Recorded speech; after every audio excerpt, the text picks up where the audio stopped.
Hello, and welcome to the 44 Media Podcast, where we bring you unparalleled access to hidden worlds both online and IRL. 44 Media is a journalist-founded company and needs your support. To subscribe, go to 44media.co. As well as bonus content every week, subscribers also get access to additional episodes where we respond to their best comments. And they get early access to our interview series, gain access to that content at 44media.co. This week, we're joined by Patrick Klepek. Patrick is the co-founder of Remap, a website and one of my favorite podcasts about video games. And he's also the writer behind Crossplay, a newsletter about the intersection of parenting and games. Patrick is also my former colleague at Vice. Back when I was a Motherboard, he was a Waypoint. I'll take any excuse to catch up with him, but the reason I wanted to have him on today is I've had many thoughts and feelings about games and technology since I had a kid back in 2023, but I'm currently the only parent at 44 Media, so I don't have a lot of opportunities to talk about that intersection, and I can't think of anyone better to talk to about this than Patrick. So Patrick, thank you so much for coming on. No, I'm always looking for a fellow parent to complain about why are these billion-dollar technology companies unable to make settings that just can't go on and go off at the times that I want? Why can't they just make that easy? Why can't they just make that easy? Emmanuel, tell me.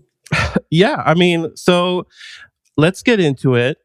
But I think that something that would be very helpful for me for the rest of the conversation is to understand your experience with screen time and video games and technology as a kid.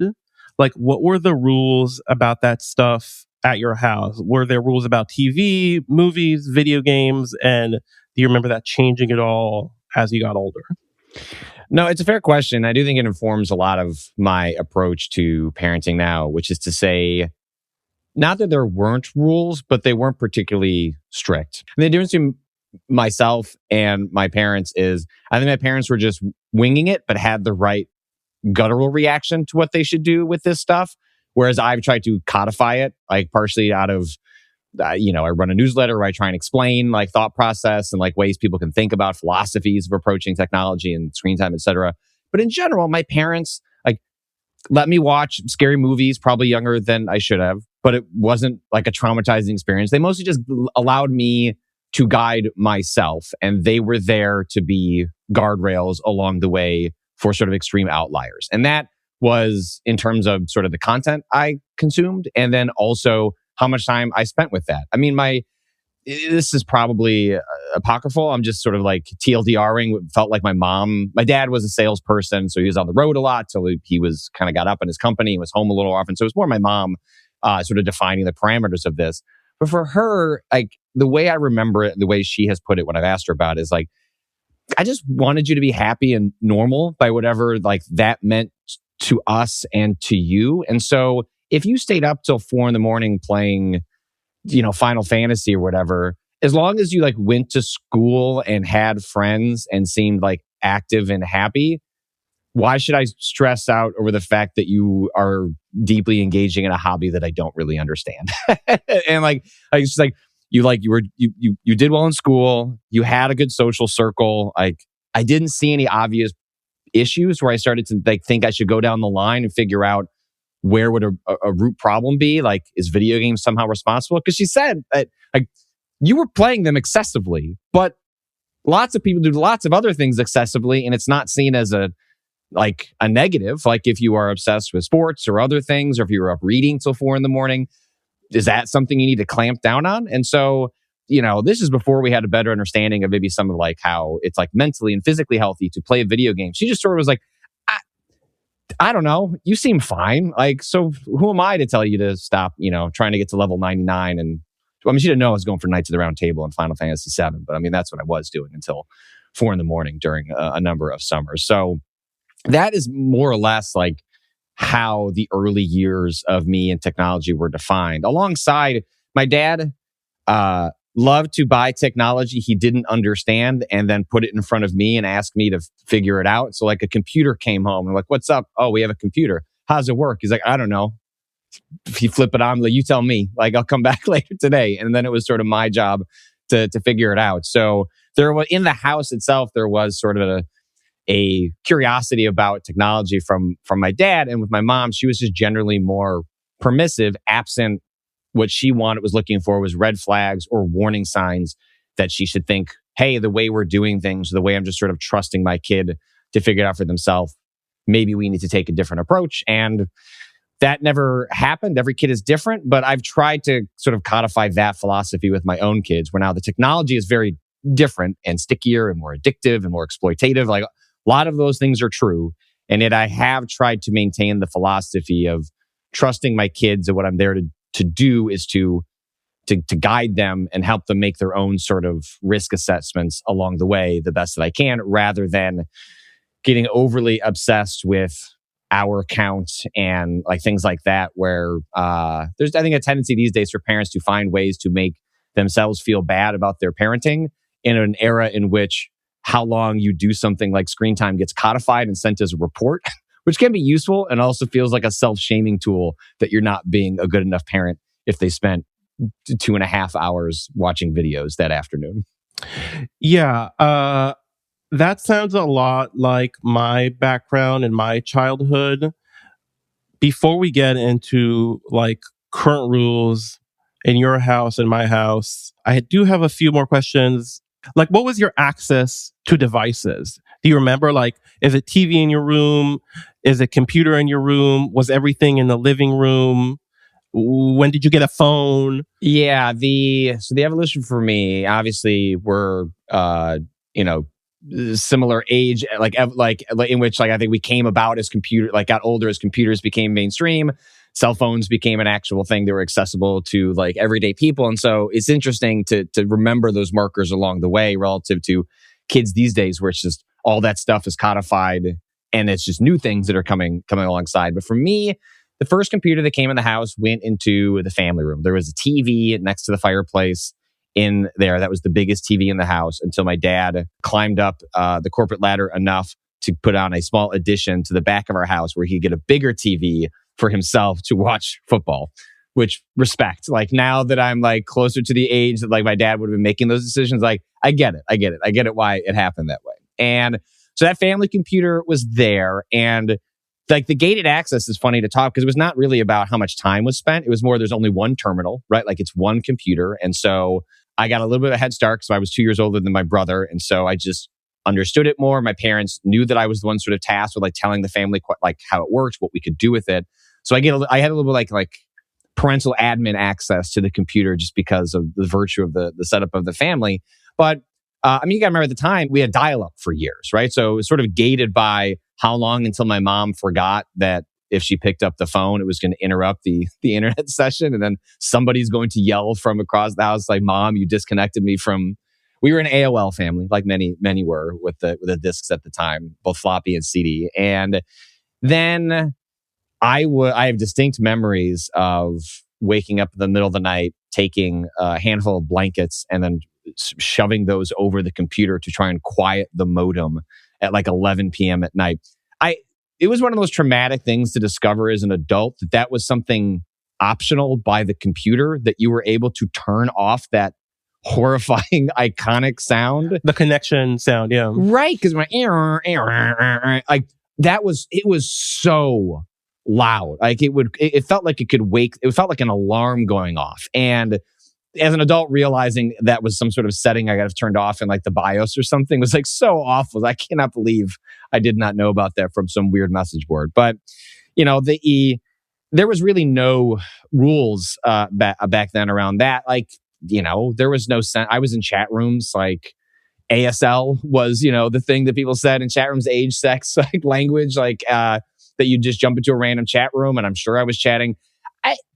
Were there predators? Probably. Was I mostly talking to kids, hoping, like young, horny teenagers, like hoping to, like, I'm going to talk to a girl on the internet? Like, more likely that is probably what was happening, but there was no moderation there. I spent a lot of time in IRC chat rooms. It's, in fact, my career is directly responsible for like plopping into a chat room that had editors from EGM and then EGM. I do want to get into that because I think that's another thing we have in common that colors our perspective. But just one little question. What about content choices? Like your parents, are they looking over your shoulder? No. And they're like, this is okay, this is not, or... No, in fact, there's like a rainy couple of days in Wisconsin. We were up there with a friend group. They're like, we couldn't go to the beach or anything. It's like, we'll go, just rent whatever movies you want. Oh, there's sharks on the cover. That's fine. Well, we watched all 4 Jaws films. And then when the weather did clear up, multiple children were so traumatized about going in the water that like it ruined part of the vacation. I was convinced for years that sharks could sneak through the pipes of like a pool in the deep end and come get you. I was into aliens and sci-fi at a young age, and my parents just let me buy, which to this day, as a 40-year-old person, is one of the most traumatizing alien abduction films called Fire in the Sky. If you just search on YouTube for Fire in the Sky. Is that the one where the knees bent backwards? Is that the... I don't think it's that one. He wakes up in like a gooey cocoon, and it's a very... Look up Fire in the Sky, alien abduction scene. Godspeed. You've now been traumatized. Now imagine you were 8 when like you saw that like on some Friday night.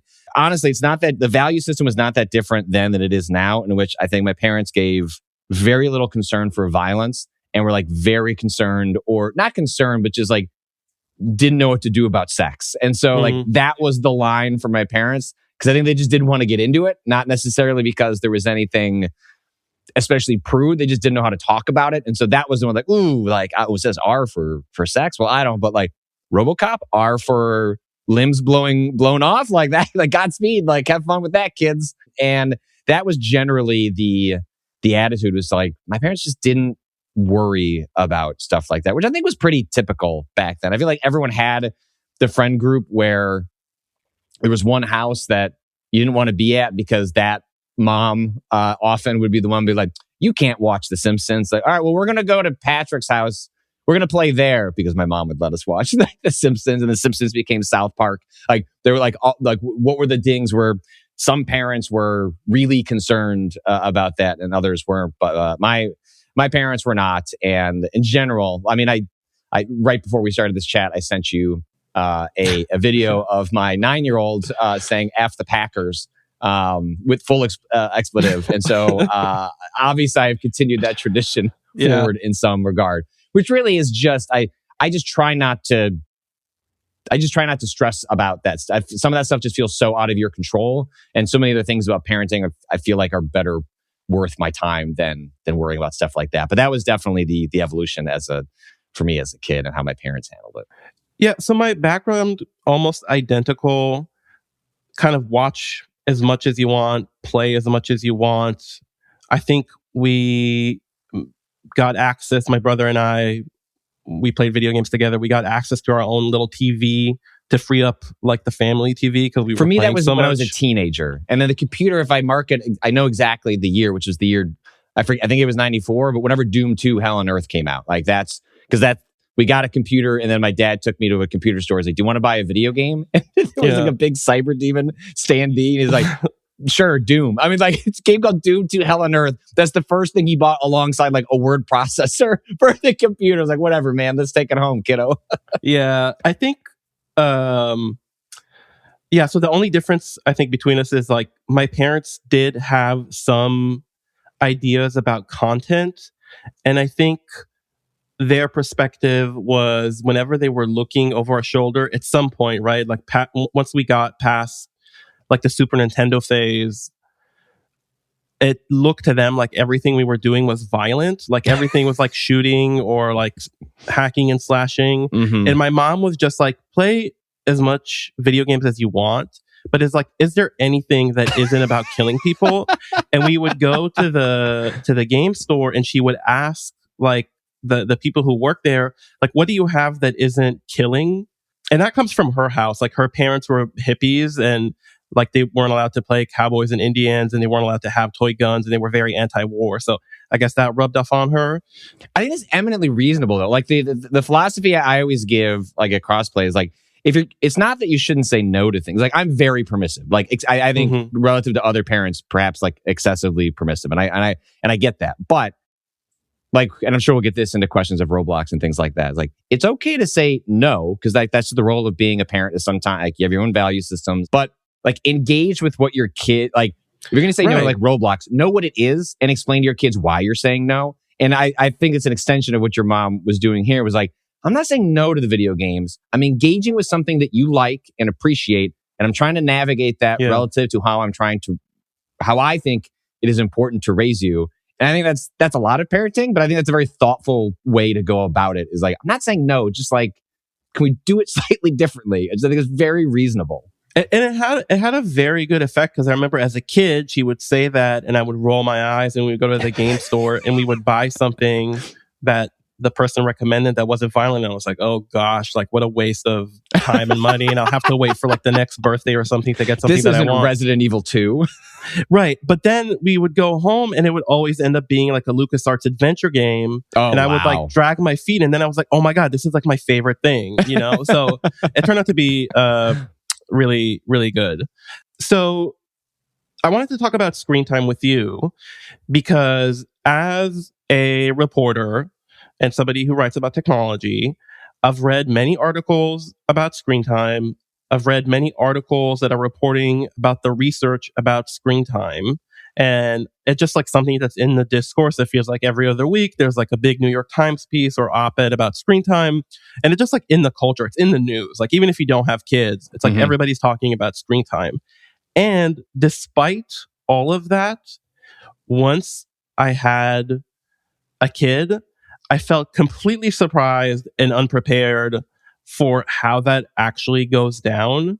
And I think that's because despite all this reporting, there's very little like first person, I'm a parent and I'm talking to you about how this works in real life in the news. And you can find it, but usually you'll have to find it in like either in your own life, in parenting circles, which you don't really enter until you become a parent. Or if you were curious, I suppose you can go to Reddit, but that stuff also gets weird, right? Yeah. Like on online parenting groups. So I want to have the kind of conversation that I wish I would have heard before I had a kid. And I guess now let's get into it on your end. I guess we heard a little about your philosophy about this, but it's like, what are like the literal rules right now, and like have they evolved as the kids grew up? And I guess maybe if you're comfortable saying, like, how old are your kids? Yeah, I have two daughters. My oldest is 9. My youngest is 5. And so in between them, as they've gotten older, there have been like differences in approach with them, which is a challenge, especially once a kid gets old enough to understand they're being treated differently than the other one. The thing about reading, it's a little bit of like, when you know you're about to have a kid and in like the months leading up to that, some people dive headfirst into all sorts of books about like parenting and like how to prepare.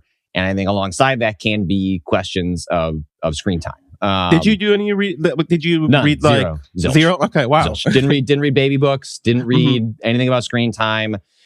This is an extension of, and again, like people should do like. Did your wife read any? Did your wife Not read really. any? Not really. I mean, like, she dragged me to a couple of classes, but like both of us are very instinctual parents in which like how we viewed it and how we were raised. I think there's an extension, like many things, extension of how you were raised and like, oh, here are my likes and dislikes from that experience. And then what you carry forward was, I don't think we'll know what we want to do about it until it happens. And I don't know how useful it is to get stressed out, create boundaries for ourselves, create rules for ourselves and our kids before we've met them, before we know what they're like, and what is even the technology going to be when those questions are being brought up, because it feels like everything is changing so quickly. And so early on, no, I didn't like sweat. I'm under the age of 2, like they shouldn't be in the presence of it. I'm just, making up BS, but like, I just didn't. Part of it is because I do think we grew up with screens. And I think a lot of us grew up with screens without many rules. And we spend a lot of time with screens. And then you see any number of these articles about how screen time, can or can't be, but often is like harmful to parents in some X, Y, or Z way. It's like, oh, well, I have to have rules about that. I have to be stricter about that. I think parents instill a lot of like self-shame and self-pressure early on. And for me, my thought was their screens are going to be everywhere.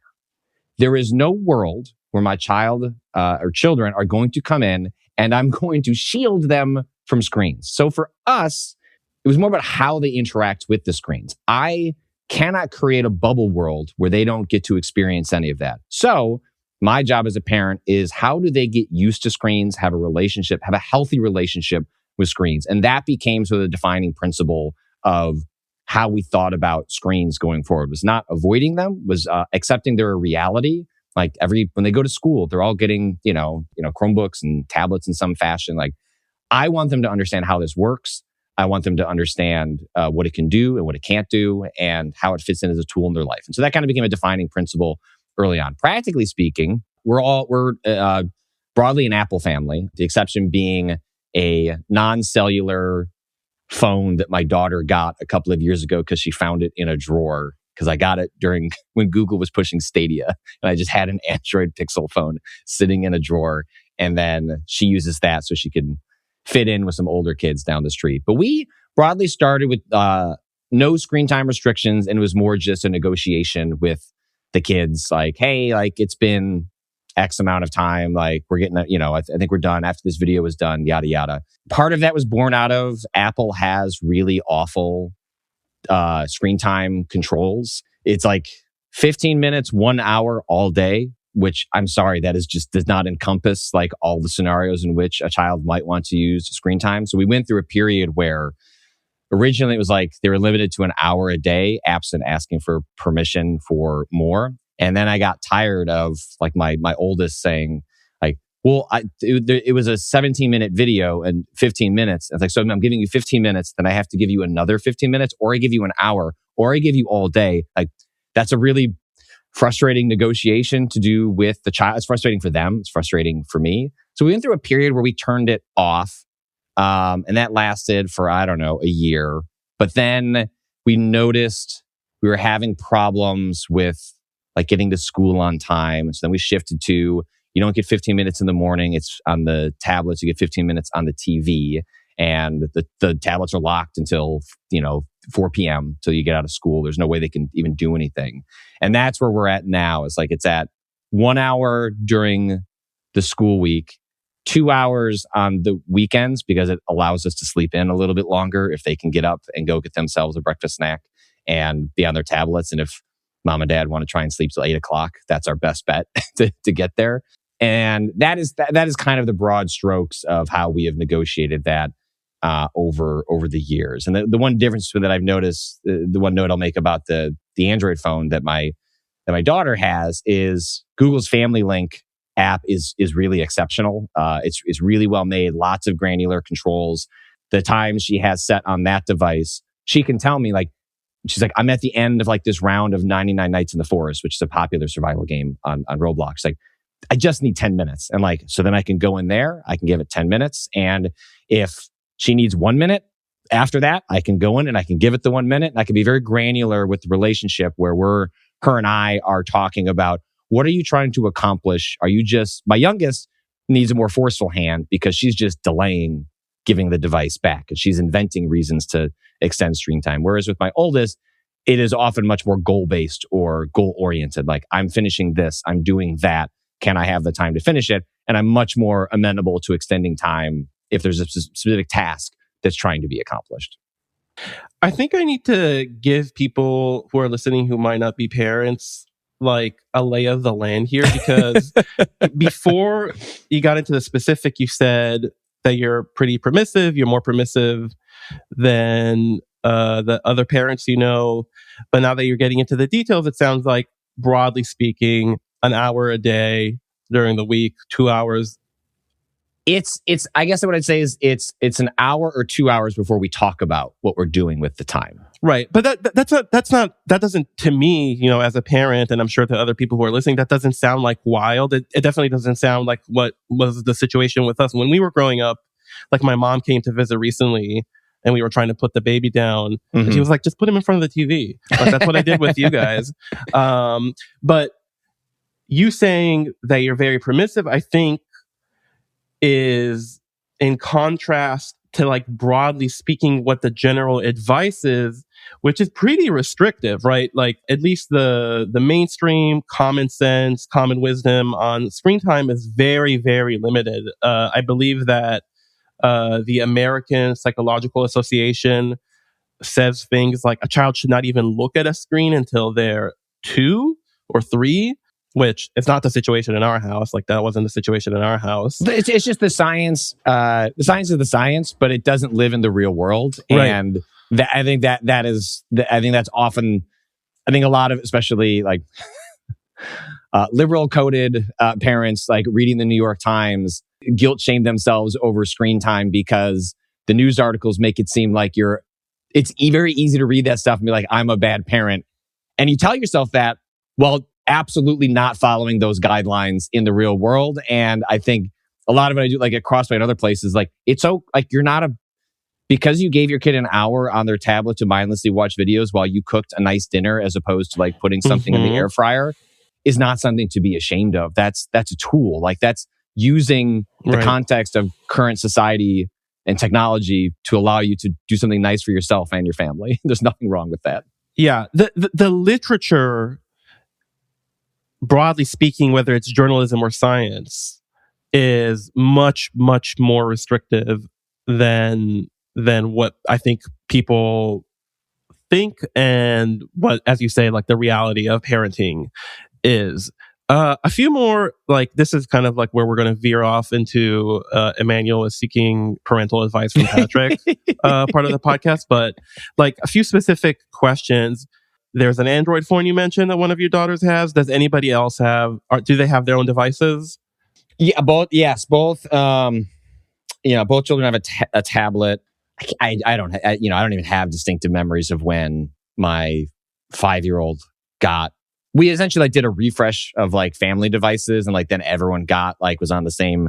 All right, we bought them here. Whenever these busted, we'll replace them in 5 years or whatever. But so each kid has their own dedicated tablet that they're responsible for, like charging and putting back in its designated spot. And then yes, my 9-year-old has a Google Pixel. A Google Pixel. It's one of the bigger phones. She found it in a drawer, and that was given to her explicitly because, for one, she found it and said, "What are you doing with this?" I'm like, "Nothing." And she really likes taking pictures and doing photo and video editing, and she's gotten into some animation as well. And her pitch to me was like, "I can't take my tablet when I want to go take photos of like things outside." And I'm like, "That's a." Yeah. And your thought might be, we'll get a digital camera, but like, think about the ecosystem these days. Mm-hmm. It's like digital camera requires you to then extract photos, put it on a device. And so her pitch, I don't think she was trying to be sneaky. It was just like, well, I just take this, then it's already got the apps I already use, which means I can edit things on my tablet and edit things on here. I can take photo. I'm like, shit, okay, fine. Okay. But here's like, I know it's a cell phone, but I'm not turning on the cell phone part. Like, you are not old enough to like, to me, the defining feature of a cell phone is 24/7 access to data that you can use at all times, which fundamentally changes your relationship with a device. Anything alongside that track, often when kids are getting phones, which is these days in middle school, it usually means social networks start becoming a conversation. And so my thing was to her was like, you're going to hear from your older friends, like Snapchat or whatever. Like, don't even come to me about it. That's not a conversation. It's a non-starter. But if what you want is to be able to take pictures and access the same apps you have on a smaller device, that is fine. And also secretly part of the reason she wanted it was because one of her best friends is 3 years older than her that lives down the street. Her friend got a phone and she felt left out. And so that was my way of bridging the gap between those two things. Are they allowed to have the devices at dinner at a restaurant? Only if it would be helpful to us. Yeah. So I would say taking it to a restaurant is exceptionally rare. There, and this is a big credit to my wife. She is, we have like a whole art like tub of things. It exists in the car permanently that is cycled in with new things. But that's not to say like it doesn't happen. Like if we go to a bar or restaurant to like say watch a sports game, like Art activities cannot last you 2.5 hours to make it through 4 quarters of a football game. And this is where this is where, I felt no shame over this, but my wife did feel a little bit. And eventually we got to a place where the kids are very young. They cannot be expected to sit in a bar restaurant and entertain themselves for 2.5 hours at a table. At a certain point, we should use this tool to make them happier, to make ourselves happier. We want to watch the end of this football game.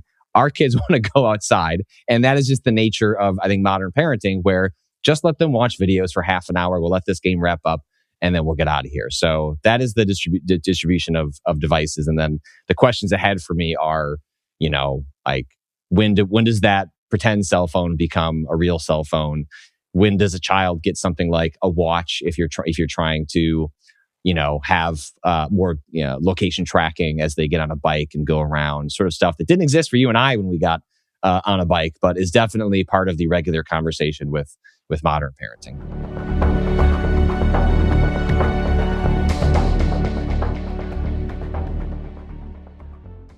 This time of year always feels like a reset for me. New routines, cleaner habits, trying to actually follow through on all the stuff I say I'm going to fix. And one thing I realized, I'd gotten way too dependent on caffeine. Cold brew the second I woke up, another with lunch, and then something in the afternoon to make it through the end of the day. It got to the point where I wasn't even thinking about it. I was just grabbing coffee automatically. And then I wondered why I couldn't sleep, why I felt stressed and irritable, why workouts felt harder to recover from. So this year, I decided to clean that up. And that's when I tried Ultra pouches. Ultra is completely nicotine and caffeine free, but they've got nootropics for mental clarity and focus. So you still get that little locked in feeling, but without the jitters, crash, or that wired stress feeling. What I noticed first was sleep, honestly. Falling asleep got easier, and I wasn't waking up feeling fried. It's more like this calm, focused flow state energy instead of that buzz and burnout cycle. I basically made these my everyday go-to when I need focus. Working, editing, driving, whatever. It's just way smoother. Ultra is the ultimate guilt-free pouch, delivering instant focus and mental clarity without nicotine or caffeine. New customers can use the code 404media to get 15% off at takeultra.com. That's takeultra.com for 15% off with code 404media. After you purchase, they'll ask where you heard about them. Please support our show and tell them 404 Media sent you. What's the links that you'll go to hide the litter box? We've all been there. We've walked into that friend's house and then we've been just hit by that smell. And we know that they've got cats and we don't want to judge, but I mean, come on, that litter box. I've got cats. I've got 3 cats. I've got 3 of the litter boxes. I get it. It's hard to stay on top of. And you hide it away, you put it in some back corner of the house, and you just pray that nobody notices when they come over. What if there's a better way? Let's talk about Boxie Pro. The Pro in Boxie Pro stands for probiotics, which stop the bacteria that causes odors so you never smell your litter box again. Boxie Pro keeps the box continuously odor-free, infinitely. Just remember to scoop. All you do is top off the litter and you never have to dump out the whole box. It's got amazing clumping power that makes scooping easier.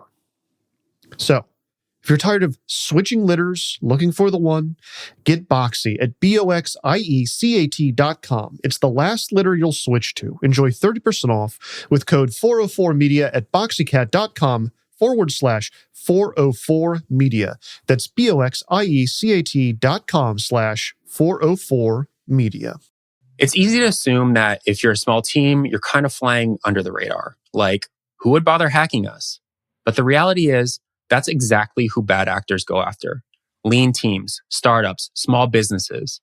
Because they know you don't have a full IT department sitting around thinking about security all day. And honestly, most breaches don't happen because of some movie-style hacker. It's weak or reused passwords, or someone being careless.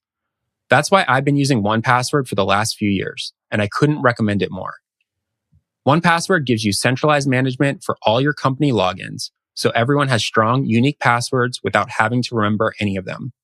1Password is designed to meet small teams where they are, but it's also built to grow with your company. However complex your security needs may get, 1Password will stay with you every step of the way. It also does more than just passwords.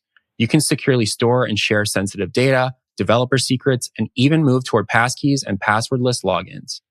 Basically, it removes a huge security headache before it becomes a disaster. Again, I've been using 1Password for the last few years. It is honestly my favorite password manager that I've ever used, and it integrates easily into my life, both on my computer and on my phone. Take the first step to better security by securing your team's credentials. Find out more at onepassword.com/404 and start securing every login. That's onepassword.com/404.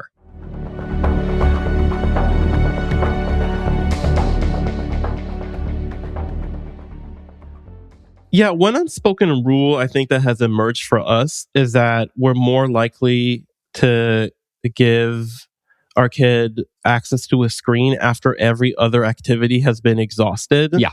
Like you played with your toys, you ran around, you had a snack, you read a book, you played with mom and dad, and then it's like, I don't know, man. Like he knows there's a screen. He's done all the other things. He's had like he's had like a well-rounded, few hours of activity. And it's like, okay, I get, you know what I mean? It's sort of like he ate his vegetables, so to speak. Well, and here's one distinction I would make. It's like screen time studies and conversation about screen time. The word there is really important, which is screen. And the other word there is time. And what's on the screen is so much more important than the fact that they're on the screen. And I think that's one of my guiding principles. Like when I say, like, if there are plenty of days, like lazy Saturday, Sundays, where my children, if you were looking at the screen time count, it's at 4 hours. And you're like, oh, like you spend like whole afternoon letting your kids on their tablets. Well, they spend 3.5 hours role playing in Roblox or Minecraft. And in any other context of playing with the dollhouse or other versions of play, that would be seen as very healthy. And so what happens on the screen is frankly more important than the amount of time that is spent on the device. It's not inconsequential, but if you're saying like, oh, all my child's screen time is dedicated to watching like YouTube shorts, okay, yeah, maybe doing that for 4 hours a day, unless like you're sick with the flu and you just like have to find some way to get through the next day, is not the approach. But 3 hours of my children actively role playing, enjoying time with one another actively is, in my opinion, not something I'm going to get too upset at. This just stirred so many like important observations I think that I've made recently. One is you said it's really important what's on the screen, and I agree that in principle.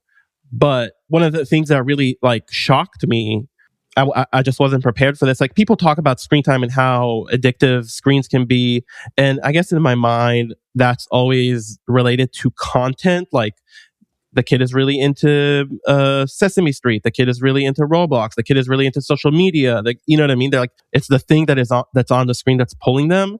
But I guess what I found is that even from infancy, it's clear that we're attracted to screens. And it's like, in my opinion, like the biological aspect of it is underrated, right? Like there's something about the brightness of the screen, the vibrancy of the colors, the high refresh rate of an iPhone that just like draws the eye.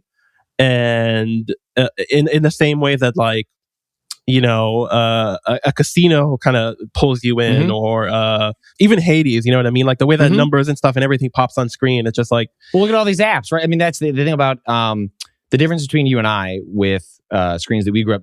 Screens were for a discrete action, or like the things you could do on them were very limited. Sure, there were channels on the TV or the access to whatever games you had, but the devices these days, all of them, reward and engage impulsive behavior, which is like, I'm tired of doing this.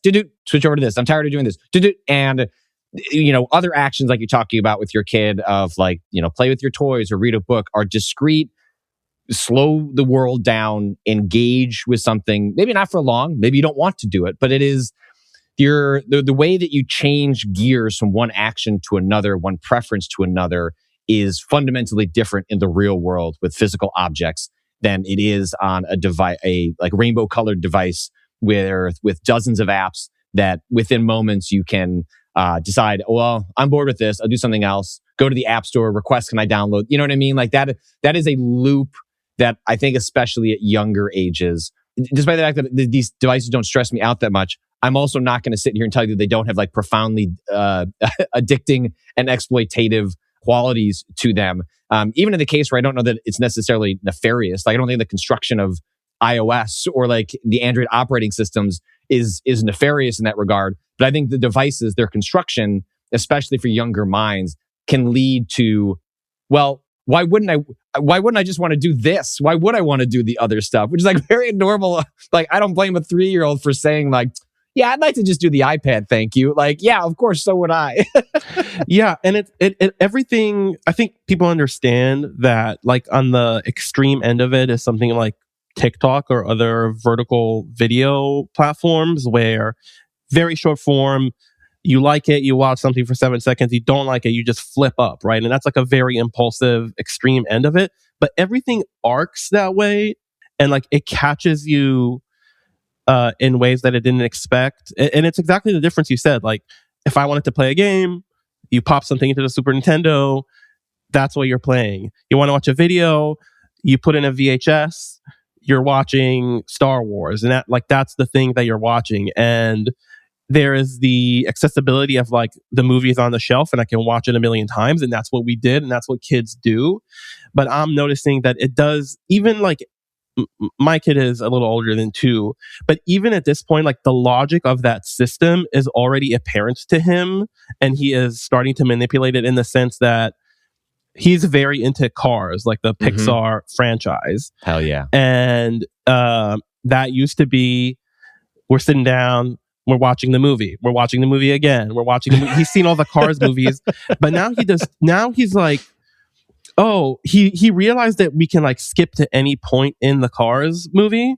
So he's like, let's skip the dialogue, dude. Like, let's get to the race. You know what I mean? So, and that's already apparent to him. And like, sometimes I indulge it, but now I'm like, well, wait, I don't want him to, it's like the movie, right? Like the experience of consuming a movie is like the ups and downs of, this is a slow scene, this is a fast scene, this is a sad scene, this is a happy scene. And he's like, no, I just want to see Lightning McQueen race.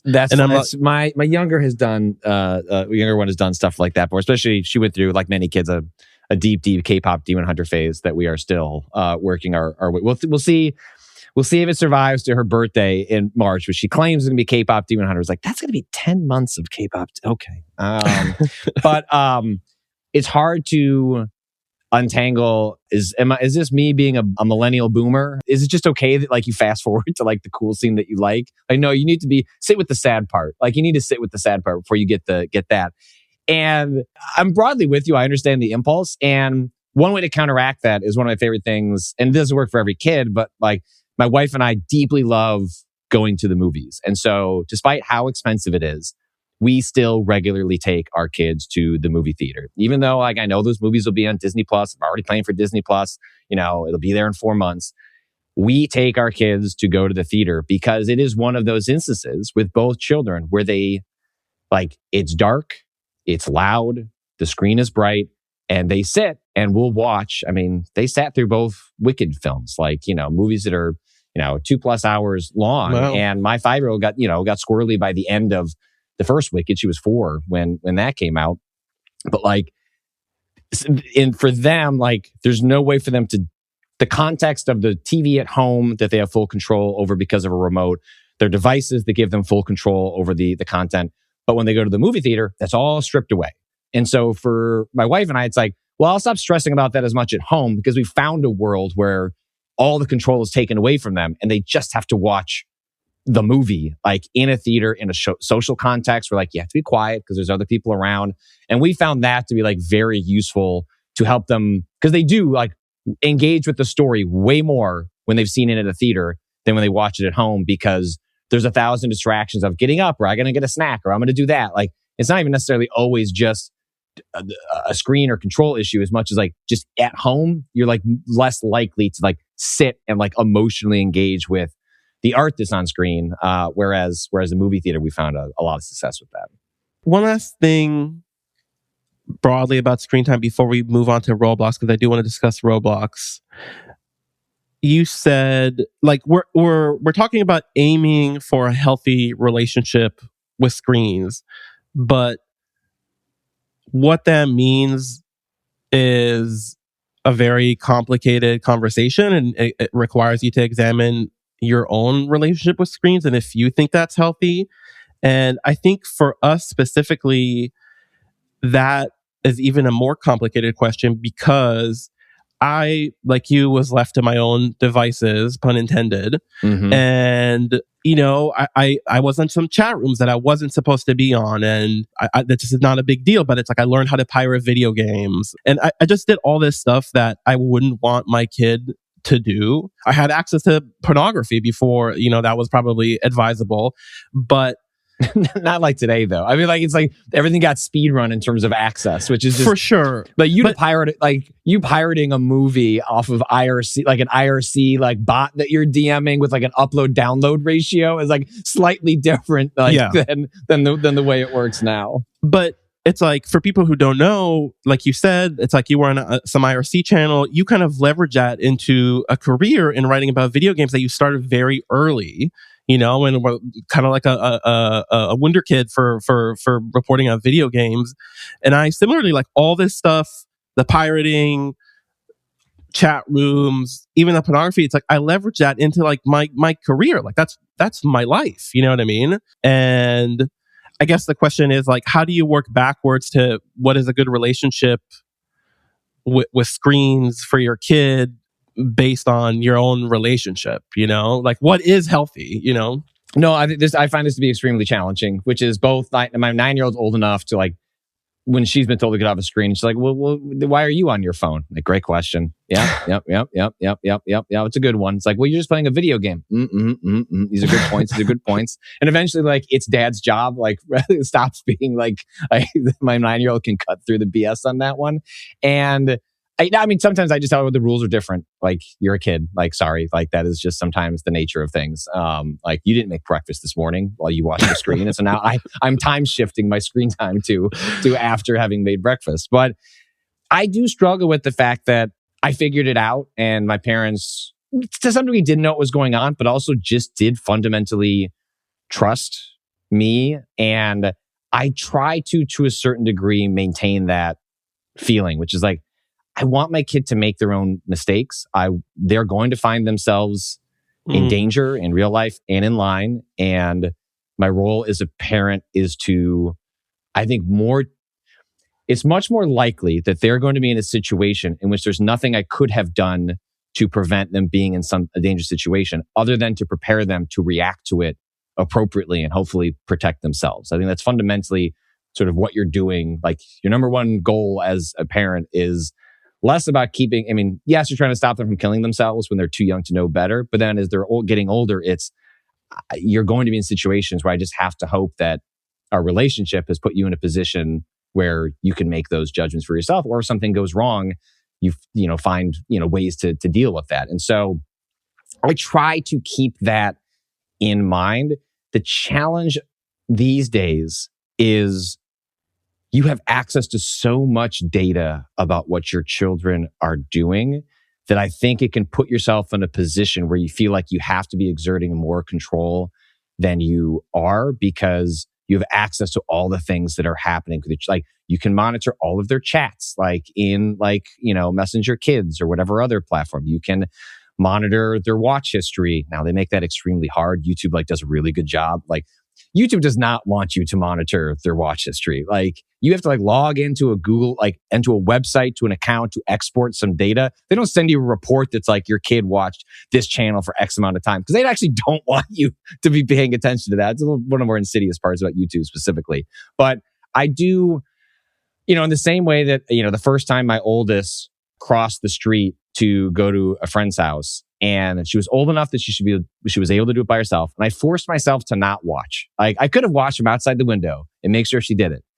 And maybe I'm irresponsible to not watch my kid. But if the car was going to hit her, I couldn't have saved it. She went out the door. And I tried to internalize, I have to let go. I have to trust that she knows to look both ways. And if I'm not going to walk her there, I have to trust that there's nothing I could have done if she walked out and didn't do it. It's, I guess, maybe an awful way to think about it, but it is something I try and think about. It's I need to allow my kids to make mistakes within whatever I feel is still my role as a parent to like establish guardrails and understand things that you don't understand yet, and do my best to negotiate that. But it's not easy. I think fundamentally, like the questions in front of parents these days in regards to screen time technology, social networks, platforms like Roblox, they're really hard because they don't have really good yes or no answers. And I think more parents want yes or no answers. And if I've learned anything over the 9 years of parenting, is that most answers are a maybe in a really frustrating sort of way. So let's get into Roblox. I have written about Roblox. I've read a lot about Roblox. I've read your writing on it. I've read a lot of Cecilia D'Anastasio at Bloomberg. She's a really good reporter on Roblox. I hope to have her on at some point also to discuss it. Even with all my reading on Roblox, I find it really hard to wrap my mind around what it is. And I don't think most people understand what it is. I think even parents whose kids play Roblox don't really understand what it is. Professional video game writer, Patrick Klepek, how would you describe it? Like, what is it? What do you do? I launched Roblox and what happened? It's a social platform. Roblox is a social platform for interactive experiences, like which you could call video games, but frequently are what you're asked to do as a quote player is not very much. Like Roblox, for the vast majority of younger audiences, and I mean that from as young as 5 to like, high school age, is a space to hang out with friends and do things. It is less about accomplishing a goal as much as it is spending time with other people in a space. And Roblox has an unlimited number of spaces in which to do those things. So whichever impulse you might have that day, whether it's an obby, which is short for, it's Roblox slang for obstacle course, which for people listening to this podcast means a platformer. That's what obbies are. Now they're obbies with the worst physics you have ever experienced in a platformer.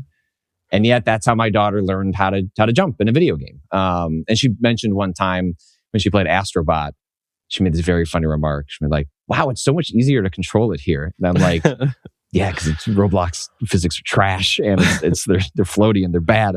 But it's a social platform for young people to hang out and do different things outside of a school or in-person social context. Let's get even a bit more granular, because when you say social platform, I think people are imagining a Facebook or a Twitter. You open the website and there's a user interface. There's some kind of feed. You can click on people's profiles. You open Roblox. I don't think you've mentioned this, but it's a platform where other people, it's not Roblox, the company itself, that is Correct. making all the experiences. It's other people. Sometimes they're like other players. Sometimes they're companies whose entire business is making content for Roblox. And it's like, you can kind of get in there and download any one of those. There's no downloading. This is definitely an important part of it. Is everything is seamless. When you jump into the interface, the top of your friends list, it will say what your friends are doing at the moment. You tap on their name. It's the first. You can either send them a chat or you can just seamlessly they make it absolutely frictionless to jump in, not just go to the experience. They call it experiences because Apple said you couldn't call them games. Now they're called experiences. It was like a technical tiff they had with Apple over the App Store guidelines. Because then they would have to pay. It was something along the lines of like, you can't have games with inside of a game. It's like the App Store for a while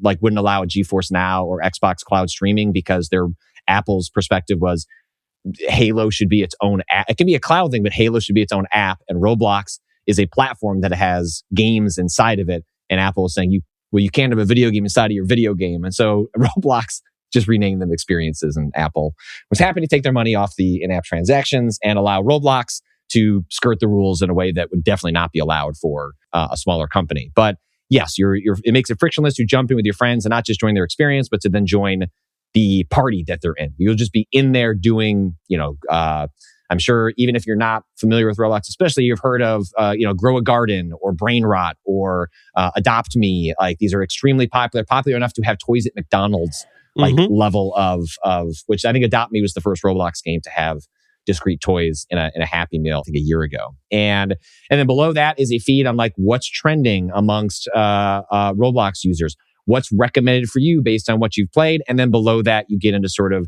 and actually the interface is like very similar to Netflix, in which it's like, here's what we're pushing on you. And then if you want to get into the categories of, the more specifics, you can. And then there's obviously a search engine that you can use to find things based on what you're looking for. And Roblox is full of copyright violations. They just actively, Roblox operates like many platforms.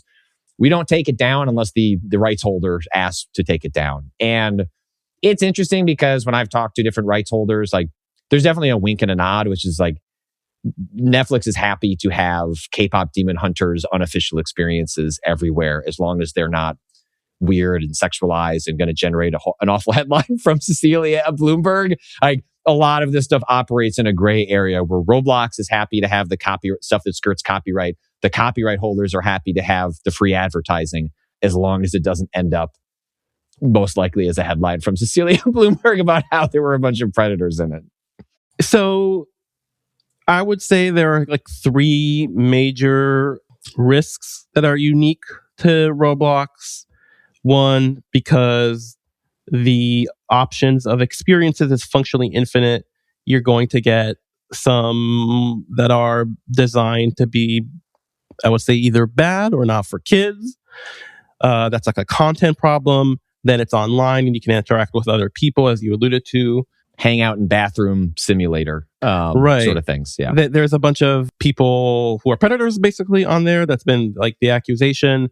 And then there's like the more mundane, but I would say, and I've heard you talk about this, like a serious challenge for parents is kids are invited to spend money on items within these experiences, and you can very easily end up spending a ton of money on Roblox. Is that generally like how you view it, as like what the challenges are? It is. And I think the added layer on there is the social challenge from a parental perspective of this is just where everybody is. Everybody's on Roblox. And so there's lots of things in your life you can say no to. When you're saying no to Roblox, you are saying no to one of the primary social vectors for children, which doesn't mean you shouldn't say no. It's always but as I said earlier, know what you're saying no to, both from what you are cutting your kid off from in terms of just what is the social conversation amongst young people.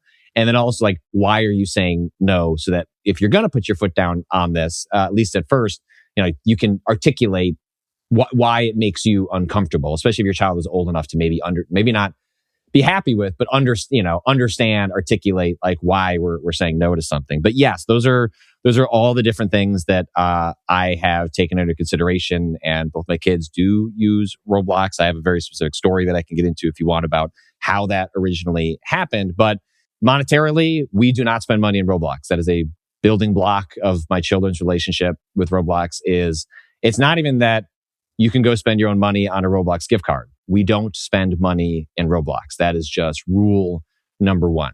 Now, are there exceptions to that? How do you explain that? How did you explain that to them? So it started with my youngest. When she played Roblox even earlier than my oldest started playing Roblox, because their sisters, she would see what her sister was doing. Mm-hmm. She didn't want to play Roblox. She wanted to do what her sister was doing. So there was that was part of that relationship. With my oldest, we sat down, and again, I encourage people to, almost nobody that listens to this is going to enjoy playing Roblox, but I encourage you to download it and play it, especially if you have children, experience it yourself so you kind of understand the world that they're navigating. And so I would jump into it with her, and I would say, what's the game that you're into now? And so she would jump into that. And in every Roblox experience, and this is something that Roblox encourages, this is something they could regulate if they wanted to change their moderation policies, their terms of service with creators. They choose not to. You are overloaded from the jump with buy this, buy that, buy this, buy that. And they are all FOMO, weapons, items, things for your avatar, cheats, upgrades. It is all dangling just little candy. And none of that stuff carries over from one experience to the next. You spend $3, and obviously it's obfuscated by, they call it Robux, because they don't want you to think about what the actual money is. They just want you to think of it in point values. And great. So you spent $3 so you could like have unlimited continues for this level. Well, you leave, that's gone, that's used, doesn't carry over to another experience. And so what I told my oldest was that is not a good use of money. Like these games are trying to trick you.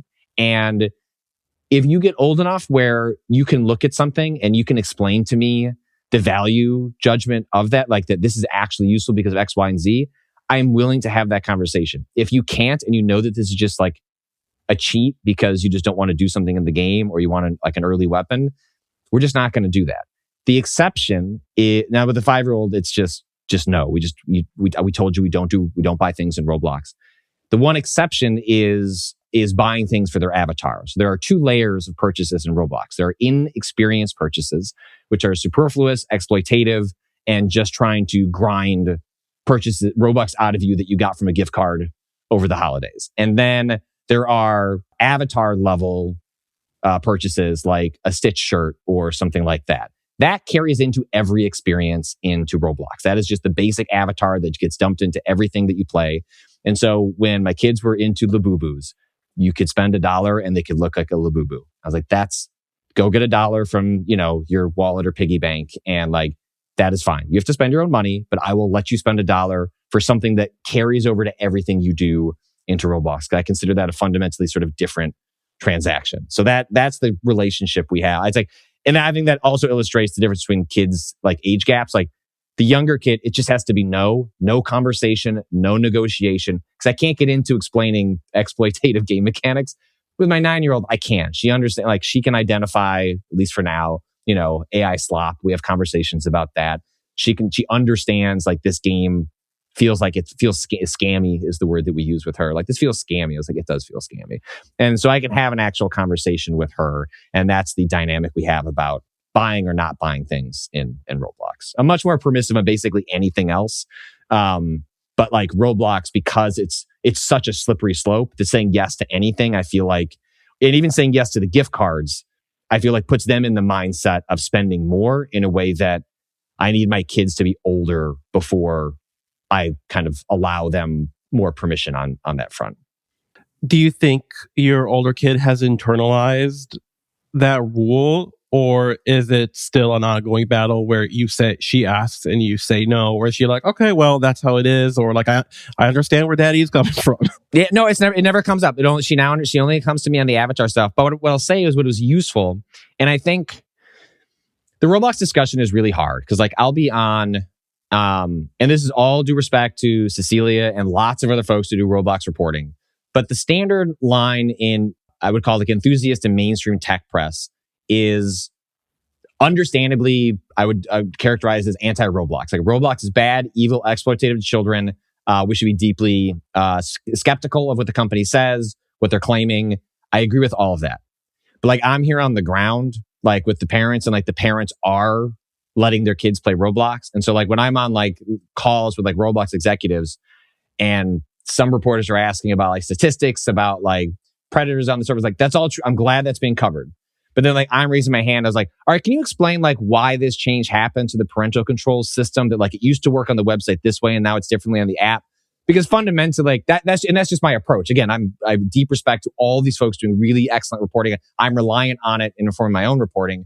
But my tact is like, yeah, but like most parents are going to say yes. So I need to scrutinize the company from a different angle, which is how are you protecting parents who have said yes instead of protecting parents who have said no? And so that's where my angle comes from this. But my daughter, she now knows how to, and I think if you watch any young person that is playing Roblox games, they just see through the BS. Like they just see right through all, like click away.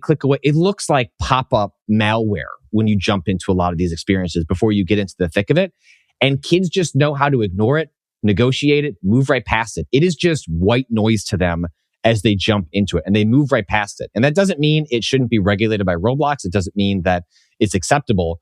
But if you're raised in the filth, you get used to navigating the filth. And like, that's what my daughter has done. I think a lot of other kids have done is just they don't even see it like at all. Like it's just there. They move past it and they get to the part they want, which is either doing some weird thing with their friends or, doing another loop of 99 Nights in the Forest. And like, they just click past all this pop-up garbage in a way that I'm not excusing it, but I think kids have gotten pretty smart about negotiating what has become a very gambling-centric, gambling-adjacent world for lots of child's experiences. And I think for a lot of them, they've just learned to navigate that in surprising ways because they kind of don't have a choice. It's just sort of the way a lot of this stuff has gone.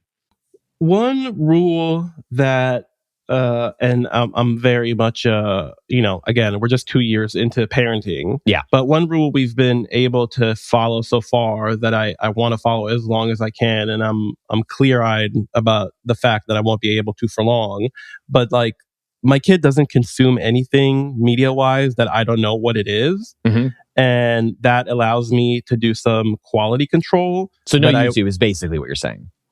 No, we'll watch YouTube if I can sit down and watch Correct. it with him. Right. And that has allowed me to do things like, and this is somewhat analogous, but it's like in his age group for infants and toddlers, Cocomelon is like a huge thing. Yeah. It's prevalent to the point where we had unfortunately had to take him to the hospitals a bunch of times, and it's on in the waiting rooms. And it's like, if you're admitted and like the nurse comes in and like as part of like trying to be like a good nurse and to be nice to you, she'll just put it on without asking. And I have seen some Cocomelon, and I'm very anti Cocomelon because I think it sucks. You know what I mean? I just think it's like it's empty calories for sure. It's just shitty. It's like, I don't even care if I don't know about it's just like, it's as someone who loves art and media and movies, I'm just like, this sucks. Whereas, I don't want to watch Cars another 50 times, and I'm sure I will. But it's like, there's something there. It's like, it's good. There's a story. There's writing. There's craft. It's a bad Pixar movie, but like, it's still a Pixar movie. Yeah, there's craft to it. There's something there. Yeah. It's like, I'm okay with him consuming it. And that's just sort of the quality control that I'm able to maintain at this point as a parent. And it sounds to me like, as a video game critic, you're not a big fan of the various Roblox experiences. And I don't know if I'd characterize it that way. I think I think people give Roblox experiences short shrift because they are bad video games. But and I think there often are bad video games. The majority of them are bad video games. But that's not their goal. The term I've settled on with Roblox game design is social first, which is that the design of the experience from what we would call traditional game mechanics on, the structure of it, is built around social dynamics. And so it's less about, are you having like the best video game arc possible, as much as what is this doing to encourage and facilitate social interactions, which, if you want to be, and there'd be reason to be cynical about it, is also like, that's how you set up FOMO. That's how you set up microtransactions. Like there are very deeply exploitive ways that is worked into the system. But ultimately, it is about social experiences first. And that's like, I notice this all the time with the games that my kids end up playing. It's like, I go into it, like the actual like experience of like going around the world is just, it's all role playing adjacent, and it's all about social interactions between people in the world, but more likely my two daughters like building a home together and role playing, being like parents and kids and yada yada yada. And I think if you go into the average Roblox experience and think of it from social first rather than gameplay first, I think a lot of it makes a lot more sense and speaks to a generational divide in game design that, okay, throw away Roblox. Nobody likes Roblox. Fine. Minecraft is actually one that does both at the same time. It is a great facilitator of social interactions in a very well-designed video game. And I think alongside social first would be something I describe as frictionless. There is just less of a desire amongst younger people for games that are centered around, like, not that they can't enjoy difficulty and challenge and skill arcs, but my kids don't play survival Minecraft. They play Minecraft creative mode, where they can build to their heart's content and treat it like a Lego system. Many of the frustrations they have when we play traditional video games is, can we just like turn off dying so that we can like just have fun and run around? And I think that is going to be one of those fundamental shifts. Roblox is a signifier of a broader shift in game design that will happen over the next 20 years, which is emphasizing social interactions and de-emphasizing, I think, challenge, difficulty, traditional markers of what is a good video game. This stuff doesn't go away, but I think it just shifts as the focus as a different generation embraces a different style of game. So I'm very happy to hear that I got it wrong, because I thought you were kind of like anti Roblox in terms of like quality. And I'm happy to hear that you are able to see. I don't like playing them, but I understand. I just think they're going for something fundamentally different. And that there's a value there. There's art to it. There's, they're able to get something out of it. You're not upset that they're consuming something bad, it sounds like. No. So I'm very happy to hear that. And I will take it a step further. And I don't know if I heard you make this connection yet, but on Remap Radio, the gaming podcast that you do, you guys have been discussing this emerging, I would say, not dominant, but like a defining trend in games this year or the past couple of years is what has come to be known as friend slop, right? And these are social first games. These are games where like mechanics are somewhat de-emphasized, and the thing that is highlighted is how are people interacting together in an online game. And that sounds very Roblox. That sounds like Roblox logic kind of trickling down to I don't know what you want to call this audience, like the hardcore audience or the Steam audience or the I think it's young people getting older and more sophisticated. I think the rise of friend slop, which those games do have a ton of challenge and are often like rooted in like repeatable loops of games in which the loss when you die, like when the loop is over, you start from scratch. And the punishments can often be very mean in some of these friend slop games. But I think friend slop exists as a result of iterative and trickle down Roblox design and stuff in that space. And this is where, I'm generally just an optimistic person in general. Like, I think a lot of people look at Roblox, adjacent design as something to not be appreciated, or there's nothing there, there's no value. I think it's easy because of the interface of Roblox, because of the awful art style of Roblox, that it's difficult to see what they can offer, and that are they coming up with their own new rule sets.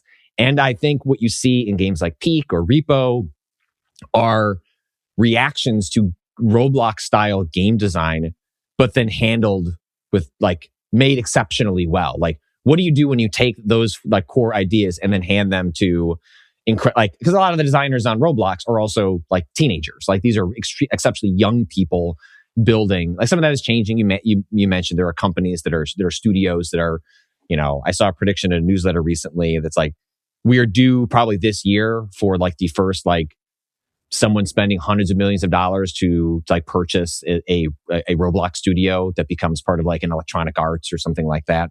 But I do think things like friend slop is a direct that would give you encouragement. It's like, oh, like this stuff can produce really interesting game design, even if it's hard to see that because Roblox itself is just so hard to parse.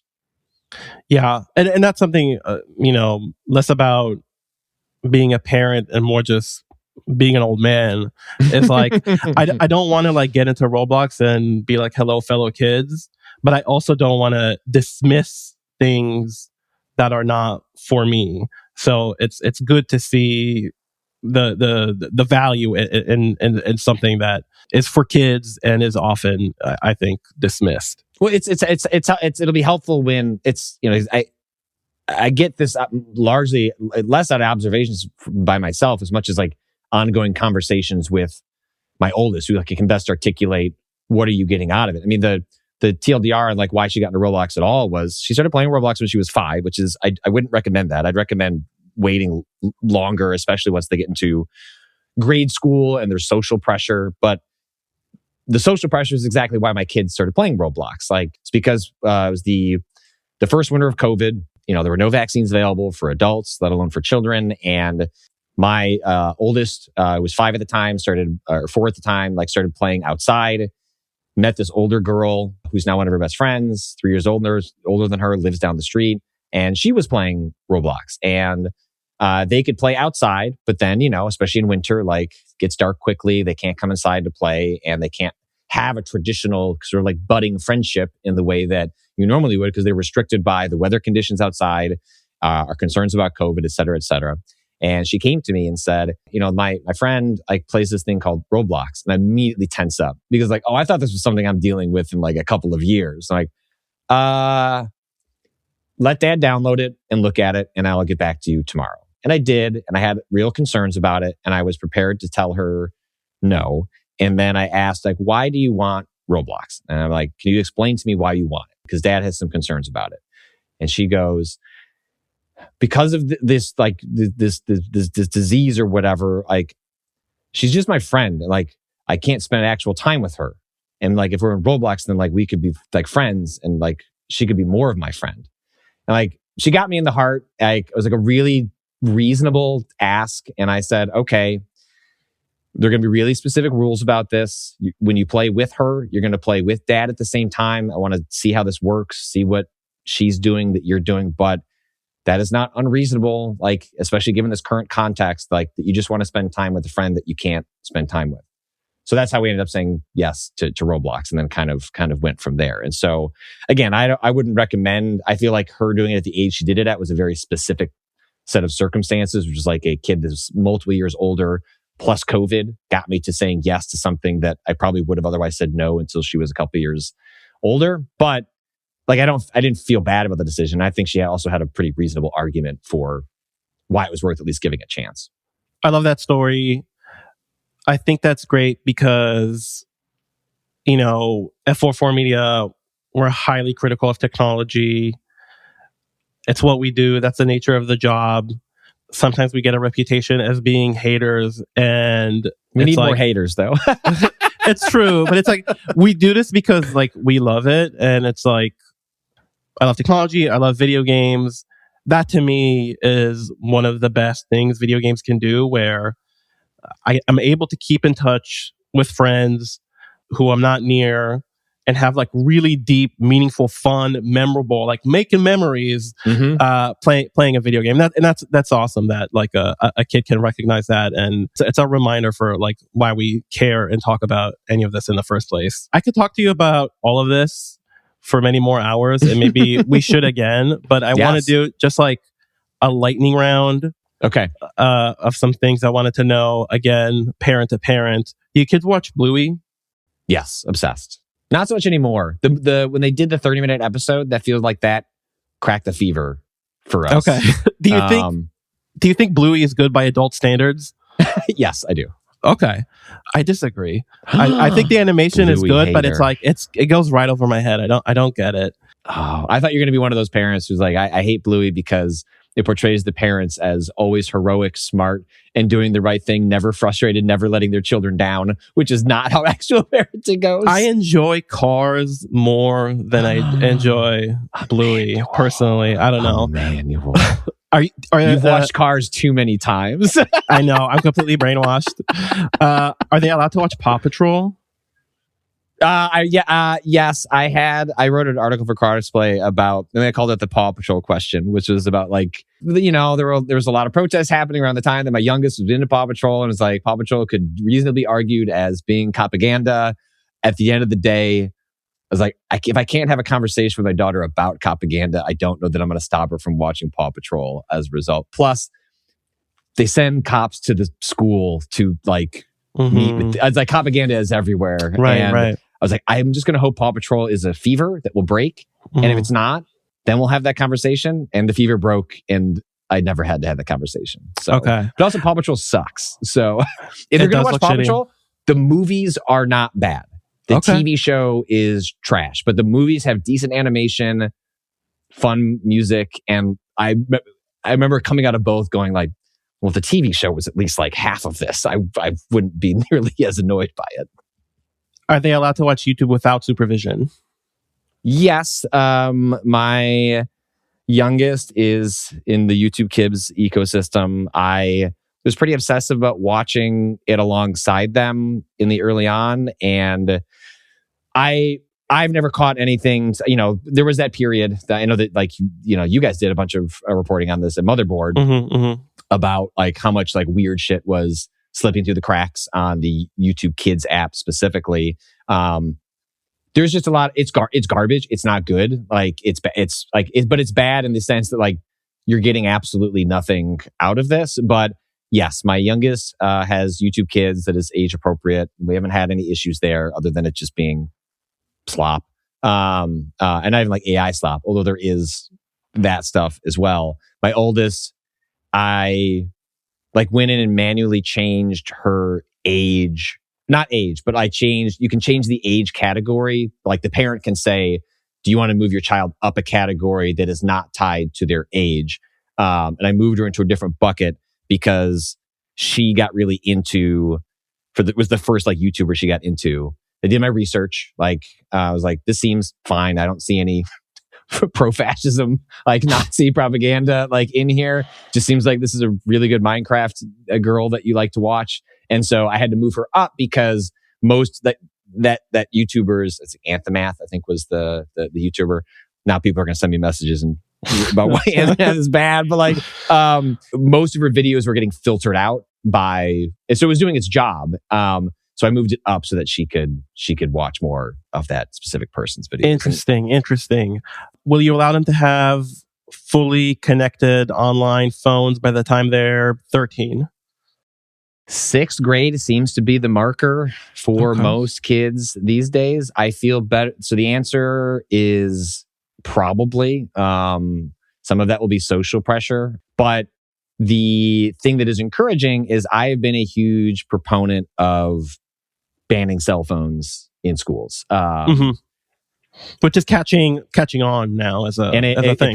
It passed in our district. I'm very cognizant of, especially like the Taylor Lorenz argument of like, I'm not saying that like you should ban like communities for kids to, I think the whole like the ideification of the internet, I have very deep problems, even like the potentially good faith or like good consequences of some of those actions as occurring on the internet. But I think fundamentally, you can bring the phone to school, but it's got to be put away while you're at school. I think school shootings are bad as well, but I do not think the off chance that your child will be part of a mass shooting outweighs the profoundly obvious negative consequences for access to phones while in school. That is an unfortunate American specific reality, but I fall on the side of that phone should be put away because it is just so profoundly obvious. Like the idea that my child could be like, which obviously breaks my heart to even conceive of, part of like an unimaginable tragedy. That's something I have to wonder could happen.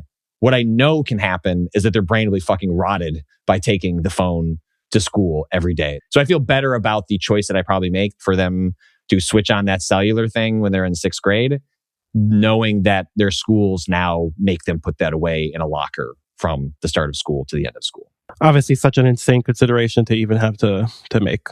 But that's typically the argument I end up seeing with parents who are like end up saying that's why they should have it. Like, what if I could call my kid? I'm like, I get it. Again, my heart bleeds for that, but I fall on the side of taking it away in school.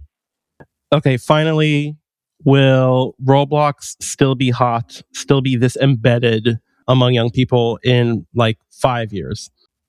5 years? Yes. 10 years? 10 years, I think that is when you get into, is there, kind of replacement platform, like sort of chase the energy? That's sort of impossible. I think Roblox will never go away. I guess that's what I would say. Is like Roblox is a pillar, is a institutional part of the media landscape. Whether it can be, the youth could be captured to somewhere else. Like, sure, look at TikTok. Like, you couldn't imagine that. So something like that comes. Like, there can always be something that captures that energy, but what Roblox has going for it is, I think Roblox will start to lose the older generation. I think the existential crisis for Roblox is its desire to capture audiences as they hit high school and beyond. And it's just hard for me to imagine that they're going to be able to do that. But they have a very steady treadmill of younger audiences. And it's hard for me to imagine them losing that. I think they just lose market grasp, but they never actually fundamentally go away. Okay, Patrick, thank you so much. I want to send people to Remap Radio Genuinely enjoy it. I don't miss an episode. Great conversations. Also, Crossplay, the newsletter. It's crossplay.news. News, yes. Great newsletter recommended to current parents thinking of becoming a parent. Very much the kind of conversations that I wish I heard more of before I became a parent myself.